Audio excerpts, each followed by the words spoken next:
Bobby Schuller is a pastor, writer, and televangelist. He is the grandson of Robert H. Schuller, founder of the Crystal Cathedral. He is now the host of the long-running Hour of Power television program and a senior pastor of Shepherd's Grove Church in Garden Grove, California, the congregation formerly known as the Crystal Cathedral. Welcome, Bobby. Hi, Maggie. So good to be here. Now, I understand that there is a 100 Huntley Street connection here. Yeah. Tell me about this. So when I was 18, and I was very, young, I was just out of high school. Yeah. And David Maines had actually interviewed my grandpa, and I think he saw me do something on the Hour of Power for True Love Waits, which was basically, asking other teenagers to not have sex before marriage or something, and something like that. And he invited me to be a part of this Channel of Hope, which was a 24-hour youth channel in Germany during the expo to be in front of kids. So so I lived in Germany with a bunch of Huntley Street students and employees, and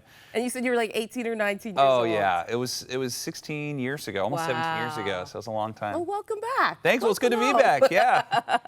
Now you are doing a 5-city tour throughout that's Canada. right. Yeah. Tell me about that. Yeah, so we have, for Hour of Power, we have 8 international offices, and our most important office is Canada, of course. And so we're doing 2 legs. We're doing one here on the East Coast, and then we're doing another one in a few weeks on the West Coast near Vancouver. And you have a great lineup. You have some great worship leaders that are traveling with you. Yeah, I think most of them are. I think Victoria is the only one that's not sold out, which is actually a great problem to have, But what we're trying to do is basically replicate our Hour of Power church service here. But the main thing is I'm going to be preaching and doing things like that. But my main goal is to just meet some of the viewers and pray with them and get to know them personally. So a lot of times what happens is after an event I stay afterwards and just kind of hang out with everybody for a couple hours and actually just try and be pastoral and get to know people, because there's a lot of people that watch the Hour of Power, I'm sure, just like Huntley Street, where it's just such a source of church, of nourishment. Yeah. So that's great. Well, we want to hear how Crystal Cathedral, Garden Grove, everything is doing, Shepherd's Grove is doing. How's your family doing? Just an update. So first, let's start with the family. Okay. How are the Schulers doing, especially after Robert Schuller's death? Yeah, the Schulers are okay. It was really hard to see the loss of my grandparents. My dad and I are very close, and he and my grandparents,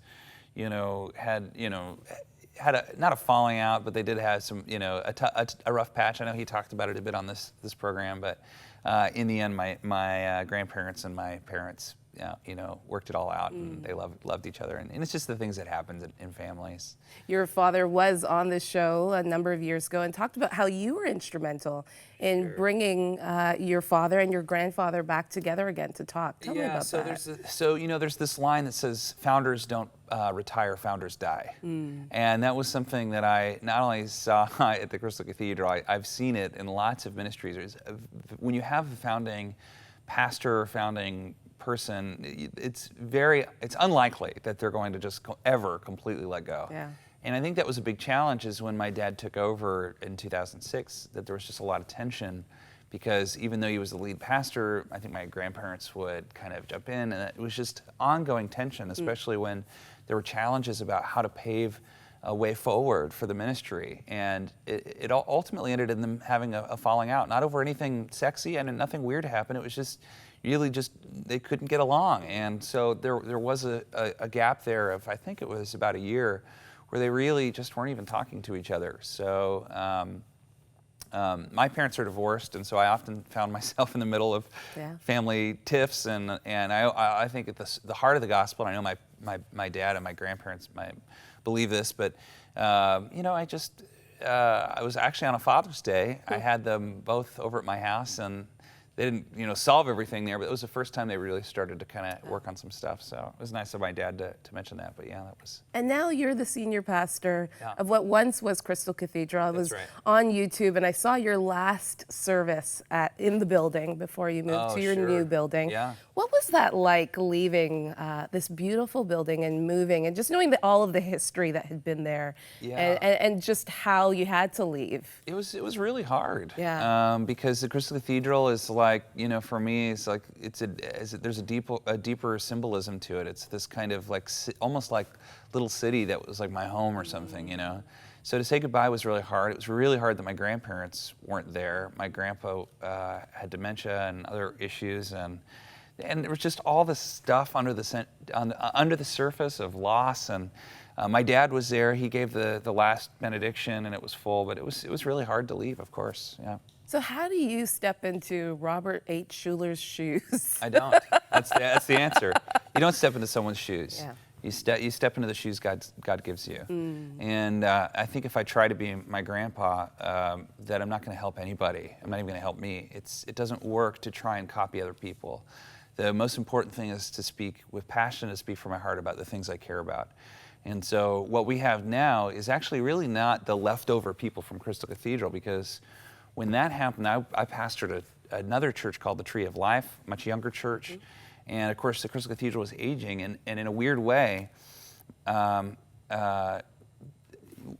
actually ended up being a good thing, in the sense that we had this older congregation and younger congregation combined when they left the cathedral, and we met at this new building, that we now have like a multi-generational kind of more normative church, as far as age goes. So. Wow.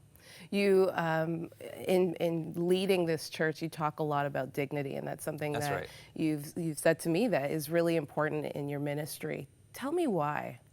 Yeah, so I think, and this came a lot from meeting with my grandpa. He and I used to meet every Thursday in his office, and I remember he always thought he was a psychologist. He wasn't, but he always used to act, or like he was. Anyway, he said something like, Freud thought that pleasure was the man's deepest need, and Adler thought it was power, and Frankl thought it was meaning, but I say it's dignity. And I remembered that, and I when I was trying to search for what is it that, like, the core value of this ministry, I really found that was at the heart of it. Most people would have said, oh, it's positive thinking, positive Christianity. And no, those were just tools to really help people find dignity. And if you look at some of the major issues in my country, in the US, and I would guess anywhere else, like here in Canada, dignity is at the heart of that issue, whether it comes to sexual orientation or politics or a lot of the race and gender issues that we face. You have both sides treating each other with disrespect, total disrespect and contempt. Like, I'm not going to listen to you, I'm right, you're evil. There's a lot of shame, which is at the heart of the way people argue, so that the arguing isn't about coming to solutions, the arguing is about winning. And so for Christians, if we're all about reconciliation, we need to begin with dignity. So one of the things we do is we always try and align people with their identity in the Word of God as beloved children of God. And listening. I think listening is such a big key in that. Even, as children of God, to be able to listen, even if someone you're listening to you disagree with, being able to listen and understand their perspective is huge. That's right. Yeah, exactly. I find myself, if I'm ever debating someone over any issue, especially the hot button things like religion and politics, I find that the only way I'm really going to get through to them is if they feel heard first.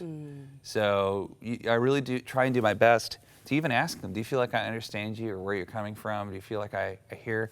And most of the time they're like, no, I really don't feel like you understand me. Yeah. Like, okay, tell me more. Yeah. So I feel like until you do that, nobody's going to hear you. As a pastor of quite a large church, what are some of those challenges as the world is changing, and you talked about dignity, but what are some of those issues that people are bringing to you that they're really struggling with when it comes to their spirituality? Yeah, I mean, still at the heart of it is I think people are coming to church exhausted. I think that's the biggest issue. Now, that might be a local issue. You mean like spiritually exhausted? What do you mean by just tired? exhausted? Like, people are constantly doing stuff all week long. They're always in a hurry. They're always worried about everything. The news cycle makes you feel worried, and your friends make you feel worried. You feel worried about not being good looking enough, or not being wealthy enough, or not succeeding enough. There's incredible expectations, especially on young people today, to be world changers. I mean, and there's some good aspect to that, but in a lot of ways it can be negative, because people feel like they have to be Jesus or something. It's like there's not a lot of trust anymore. So I just find that people are coming to church, feeling beat up, feeling exhausted, and so that's an issue that we really try and work on. How do you work on that? How do you minister to a congregation that's exhausted? So believe it or not, we Sabbath and rest is something we talk about a lot. So the two people that had the biggest influence on my life were, one was a guy who briefly mentored me, a guy named Dallas Willard, who pastors particularly, a lot of people haven't heard of him, but he was a professor in LA and talked a lot about this importance of rest and of Sabbath and of taking time to be alone with God and to not have to always produce and deliver that vision, and that vision for your life comes from rest. It doesn't come from working harder. And so, in a city like LA, people are just so exhausted. So that was really important. Do you think that also stops people from coming to Christ because they think they have to be something that they feel that they can't? I think so. I mean, I think a lot of times people view church like they view the gym.